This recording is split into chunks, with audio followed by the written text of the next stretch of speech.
मित्रांनो, मी डॉक्टर आकाश Dnyaneshwar Shinde, acupuncture therapist.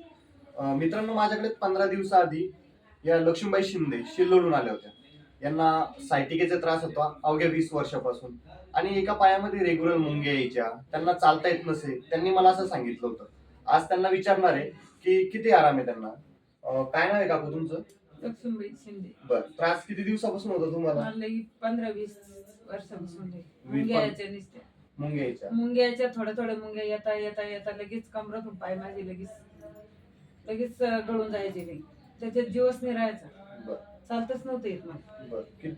तरी किती दिवसापासून चालत नव्हते तुम्ही? आता या 2 महिन्यामध्ये तर मला बिलकुल उठता येत नव्हतं. बरं. असं बसल्याच काम करायचं. बरं. आणि आपल्याकडे आल्यानंतर कसा फरक पडला तुम्हाला? तुमच्याकडे आल्यानंतर तर मला विश्वास नव्हता होत. मला फरक पडत नव्हतं. बरोबर. दुसऱ्यांना बी सांगितलं तरी वाटत नव्हतं. भरपूर ठिकाणची पते लागली मला, तर मला त्याचा विश्वास नव्हता होत. बरोबर. आता की मला फरक पडन म्हणून सनी, पण नीट आल्यावर सुद्धा वाटत नव्हतं फरक पडन म्हणून. पण जेव्हा ते औषधं घेतले, घरी गेले, पहिल्या रोजी घेतलं, दुसऱ्या रोजी, तिसऱ्या रोजीला पटकन उठून बसले. बरोबर. पटकन उठून बसले. सकाळी पटकन उठालं, नाही तर कसंच नव्हतं उठता येत मला जाग्याचं. असं हात टेकल्याशिवाय. आणि मग नंतर कंबर वरती करणं लागे आणि मग गुडघ्यावर हाटून लागेल, मग उठी. आता पाहू दे. म्हाताऱ्या माणसं मला हसायचे. म्हाताऱ्या बाय हसायचे की आमच्या वयची झाली का तू? बरोबर. तुझी वय किती कमी आहे. चालेल. आणि दवाखाने बरेच बघितले असतील तुम्ही? बरेच बघितले दवाखाने, सारे काढले, घाटीला सुद्धा गेले. घाटीला बी गेले, यमजमला गेले, पण काही फरक नाही पडला मला तिथे. बरोबर.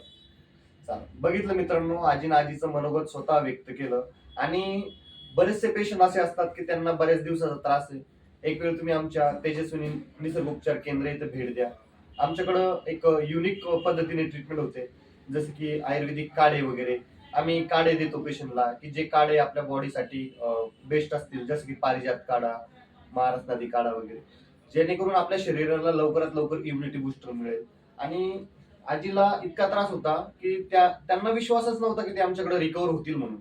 पण हात बी ढिल्ला पडायचा माझा. हात पण ढिल्ला पडायचा. हात बी ढिल्ला पडायचा. बरं, आता काय त्रास वाटतो तुम्हाला? आता काहीच नाही वाटलं, फक्त पोटाला त्रास, थोडा पोटाला लागू राहिला. बरं. आणि आता तुम्ही जेवण बी चाललं, झोप बी उरायली. बरं, आता तुम्ही चालतच नव्हते ना, आता कुठं जायची प्लॅनिंग आहे तुमची? आता वारीला जायचंय. वारीला जायचंय आता.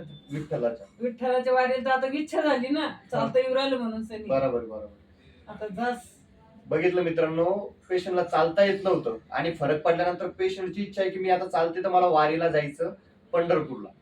जर कोणाला त्रास असल्यास आमच्या तेजस्विनी निसर्गोपचार केंद्र भोकरदन येथे व्हिजिट करा.